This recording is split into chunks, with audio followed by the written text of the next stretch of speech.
Le nationalisme, c'est chercher à défendre sa culture considérée opprimée, liée par un occupant ou dissoute au sein d'un ensemble plus vaste.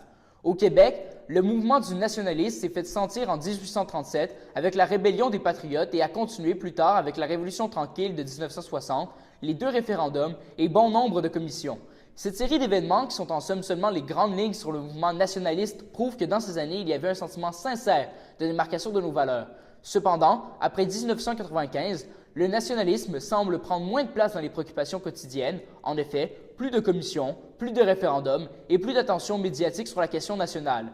Mais est-ce réellement le cas? Même si tout semble pencher vers le camp du oui, la réalité est peut-être tout autre.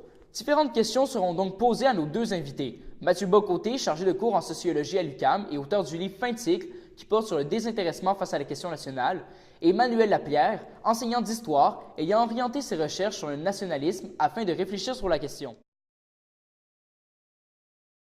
Quand on parle de déclin du nationalisme, je crois qu'on doit au Québec parler tout simplement d'un déclin de la question nationale comme clivage fondamental qui structure la vie politique. Et par ailleurs, j'ajouterais, plus largement, sous la pression, dans notre époque, de l'individualisme radical, du multiculturalisme, de la logique des droits, c'est ce qu'on pourrait appeler l'effritement du sentiment national ou du sentiment du collectif au profit des identités particulières, secondaires, des identités qui se fondent sur un principe de morcellement plutôt que d'unité de la communauté politique. Donc la question serait plus vraiment oui ou non, est-ce qu'on veut un Québec souverain?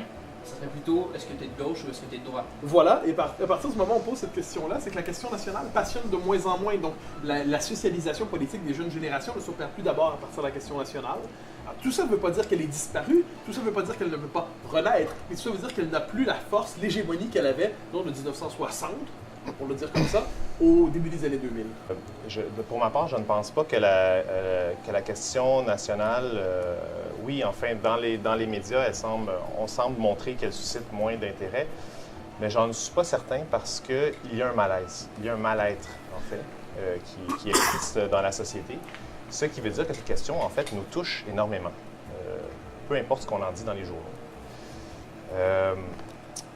D'autre part, j'ajouterais que je ne suis pas certain non plus que le clivage est de gauche-droite de nos jours, puisque quand on regarde les résultats des élections provinciales ou même des élections municipales, dans le cas de Montréal, bien, il y a une forte proportion d'électeurs qui sont gagnés à leur cause, peu importe le programme électoral, en fait.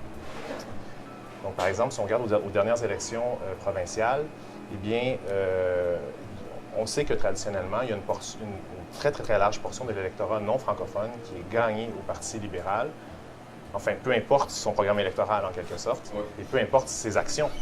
Donc, dans ce sens-là, je pense qu'il y a quand même une très, très grande partie des décisions qui sont prises par les électeurs qui sont de nature identitaire, puisque ces électeurs-là ne vont pas voter en fonction d'un programme électoral, mais bien en fonction d'une identité.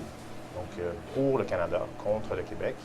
Et il y a une certaine proportion des électeurs francophones qui vont faire aussi un peu la même chose, donc ils ne vont pas magasiner vers un parti fédéraliste, mais qui vont rester à l'intérieur.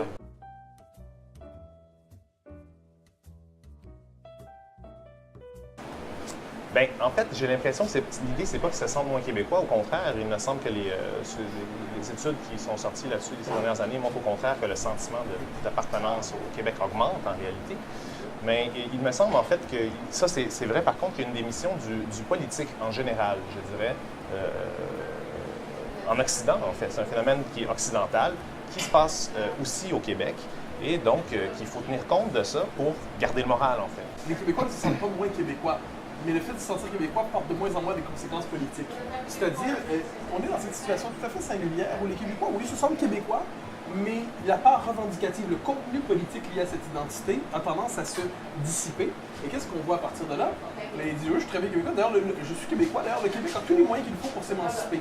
Donc c'est comme si la souveraineté, à la rigueur, on pourrait bien la souhaiter à la manière d'un dernier fanion, on pourrait encore la souhaiter parce que c'est un attachement sentimental, mais on n'a plus l'impression qu'il y a un engagement existentiel lié à la souveraineté. Sinon, dans la base forte du mouvement souverainiste, et c'est peut-être un peu ce qui est grave.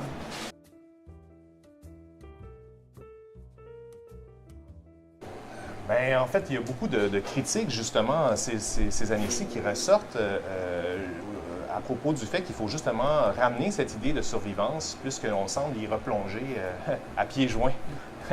Et moi, je suis tout à fait d'accord avec ça, en fait, qu'il faut se rappeler que nous ne sommes qu'une goutte dans un océan, vraiment en Amérique du Nord, et qu'il faut vraiment faire en tout notre possible pour protéger notre culture qui est sans cesse en péril. Et il faudra qu'on s'habitue à l'idée qu'il faudra toujours en prendre un très grand soin.